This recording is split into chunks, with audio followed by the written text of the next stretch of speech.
दोस्तों, जब हम कोई मीठी चीज़ खाते हैं तो उससे हमें एनर्जी मिलती है और दिमाग को भी अच्छा महसूस होता है। लेकिन इसके बावजूद भी ऐसा क्यों कहा जाता है कि इंसान को ज़्यादा मीठा नहीं खाना चाहिए? आखिर मीठी चीज़ें हमारे शरीर के अंदर जाने के बाद किस तरह से असर करती हैं? और सबसे बड़ा सवाल कि इसका मेटाबॉलिज्म कैसे काम करता है। आज इन सभी चीज़ों के बारे में बात करेंगे, बस हमारे साथ इसी तरह बने रहें।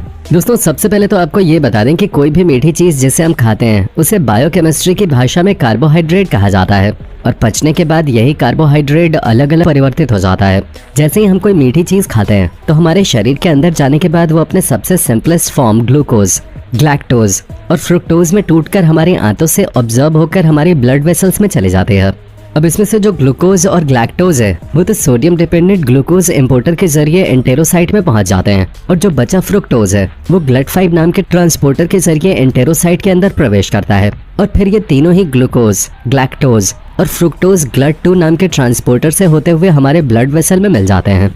अब आप सोच रहे होंगे कि कार्बोहाइड्रेट इन 3 अलग अलग पार्ट्स में क्यों डिवाइड हो जाता है। तो दोस्तों, जितनी भी मीठी चीज़ें हम खाते हैं वो तो कार्बोहाइड्रेट में आते हैं, लेकिन हमारे द्वारा खाई जाने वाली मीठी चीज़ें अलग अलग प्रकार की होती हैं। अब जैसे कि जो फ्रुक्टोज है वो हमें फलों से प्राप्त होता है, यानी कि फल शरीर के अंदर जाने के बाद फ्रुक्टोज में बदल जाते हैं। ग्लैक्टोज की बात करें तो यह हमें दूध से प्राप्त होता है, यानी कि दूध या फिर इससे बनने वाली चीज़ों के अंदर के मिठास ग्लैक्टोज में बदल जाते हैं। और जो ग्लूकोज होता है वो हमें चीनी, चावल, गेहूँ, सब्जियाँ और बाकी की हाइड्रोकार्बन वाली चीज़ों से प्राप्त होता है। अब ब्लड के अंदर पहुंचने के बाद कार्बोहाइड्रेट की ये तीनों ही सिंपलेस्ट फॉर्म सीधा नसों से होते हुए हमारे लिवर के अंदर पहुंचती हैं, जहां पर इन तीनों ही कार्बोहाइड्रेट के अलग अलग फॉर्म का मेटाबॉलिज्म होने लगता है। यानी कि ये जो तीनों ग्लूकोज, ग्लैक्टोज और फ्रुक्टोज हैं, इनका मेटाबॉलिज्म लिवर के अंदर अलग तरीके से होता है। सबसे पहले बात करते हैं ग्लैक्टोज के, क्योंकि अब GLUT2 के जरिए ग्लैक्टोज लिवर के अंदर पहुंचता है। तो ये ग्लैक्टोज बहुत सारी अलग अलग प्रकार की क्रियाओं के द्वारा ग्लूकोज में बदल जाता है, जिसे ग्लूकोज 1 फॉस्फेट कहा जाता है। और फिर एक्सेसिव ग्लूकोज ग्लाइकोजेनेसिस प्रोसेस के जरिए ग्लाइकोजन में कन्वर्ट होकर स्टोर कर लिया जाता है ताकि ये बाद में हमें एनर्जी दे सके। लेकिन जब इसी ग्लैक्टोज का मेटाबॉलिज्म हो रहा होता है तब 2 और प्रोडक्ट्स इसके मेटाबॉलिज्म से बनते हैं, जिसमें से एक होता है गैलेक्टोनेट और दूसरा होता है गैलेक्टिटोल। ये दोनों ही हमारे गट के बैक्टीरिया को फीड करने में मदद करते हैं। लेकिन जब ग्लैक्टोज के मेटाबॉलिज्म में गड़बड़ी आती है तो यही गैलेक्टिटोल हमारी आंखों में इकट्ठा होने लगता है, जिसका परिणाम मोतियाबिंद के रूप में देखने को मिलता है। इतना ही नहीं, इसके मेटाबॉलिज्म की गड़बड़ी से बच्चों में मानसिक विकास का विरोध, सीजर्स जैसी कई सारी अलग अलग प्रकार की खतरनाक बीमारियां घर करने लगती हैं। यानी कि अगर इसका मेटाबॉलिज्म सही तरीके से हो रहा है तब तो अच्छा है, लेकिन अगर गलत तरीके से हो गया तो ये बीमारियों को न्योता देता है। और ये तो केवल एक कार्बोहाइड्रेट की बात हुई, क्योंकि अगर हम फ्रुक्टोज की बात करें तो दोस्तों इसका मेटाबॉलिज्म भी काफी अनोखे ढंग से होता है, जहाँ GLUT2 ट्रांसपोर्टर के जरिए लिवर के अंदर फ्रुक्टोज पहुंचता है और लिवर के अंदर पहुंचते ही इसका मेटाबॉलिज्म शुरू हो जाता है। फ्रुक्टोज के मेटाबॉलिज्म से अंत में ट्राइग्लिसराइड्स का निर्माण होता है, साथ ही ग्लूकोज भी बनता है, जहाँ ग्लूकोज ग्लाइकोजेनेसिस प्रोसेस के जरिए ग्लाइकोजन में बदल जाता है, फिर इकट्ठा होने लगता है। हालांकि फ्रुक्टोज के मेटाबॉलिज्म के दौरान उसका एक बहुत बड़ा हिस्सा लैक्टेट में बदल जाता है, जिसे आम भाषा में लैक्टिक एसिड कहा जाता है। लेकिन दोस्तों, शरीर के अंदर फ्रुक्टोज की कमी या इसके मेटाबॉलिज्म में कहीं गड़बड़ी आ गई, या फिर अगर फ्रुक्टोज को ट्रांसपोर्ट करने वाले ट्रांसपोर्टर में गड़बड़ी हो जाए तो इस तरह की कंडीशन में कई तरह की बीमारियों का सामना करना पड़ सकता है, जिसमें सबसे बड़ी बीमारी नपुंसकता है। जी हाँ, असल में ये प्रैक्टिस हमारे शरीर में बहुत ही अहम भूमिका निभाते हैं। इसलिए अगर इसमें कोई दिक्कत आ जाती है तो शरीर से जुड़ी कई सारी बीमारियां तो होती हैं, लेकिन नपुंसकता जैसी चीज से भी गुजरना पड़ सकता है। इसलिए आपका शरीर कैसा है और किस तरह से काम करेगा, उसका ज्यादातर हिस्सा इस बात पर निर्भर करता है कि आप क्या खाते हैं। दोस्तों, अब आते हैं ग्लूकोज पर और ये जानने की कोशिश करते हैं कि आखिर इसका मेटाबॉलिज्म कैसे होता है। ग्लूकोज भी हमारे लिवर में बाकी कार्बोहाइड्रेट्स की तरह ही GLUT2 ट्रांसपोर्टर के जरिए आता है, लेकिन जब ये लिवर के अंदर प्रवेश करता है तो या तो इसका ग्लाइकोलाइसिस होकर ये ATP का निर्माण करता है, जिसे आप आम भाषा में एनर्जी भी कह सकते हैं, या फिर ये ग्लाइकोजेनेसिस के जरिए ग्लाइकोजन में कन्वर्ट हो जाता है और लिवर में ही स्टोर हो जाता है, जैसे कि बाकी के कार्बोहाइड्रेट होते हैं। लेकिन अगर इसके मेटाबॉलिज्म में गड़बड़ी आ गई, डायबिटीज जैसी बड़ी बीमारियों का सामना करना पड़ता है। असल में लिवर के अंदर अब्जॉर्प्शन के बाद ग्लूकोज, फ्रुक्टोज और ग्लैक्टोज ब्लड में ट्रैवल करते रहते हैं, जिसमें से अधिकतर लिवर में जाकर प्रोसेस हो जाते हैं और तब प्रोसेस होने के बाद ग्लूकोज ब्लड में फ्री ट्रैवल करते रहते हैं और शरीर के अलग अलग टिश्यूज में जाते हैं और वहां पर ग्लूकोज हमारे हर एक सेल में प्रवेश करके ग्लाइकोसिस के जरिए माइटोकॉन्ड्रिया में एंटर होकर सेल्यूलर रेस्पिरेशन में हिस्सा लेते हैं, जिससे ATP का निर्माण होता है। लेकिन कुछ टिश्यू ऐसे होते हैं जिसमें खास तरह का ट्रांसपोर्टर होता है जो कभी भी ग्लूकोज को डायरेक्टली सेल में एंटर नहीं करने देता। अब ऐसे टिश्यू जिसमें ग्लूकोज इनडायरेक्टली सेल में एंटर नहीं कर पाता है, उसके लिए इंसुलिन की आवश्यकता होती है।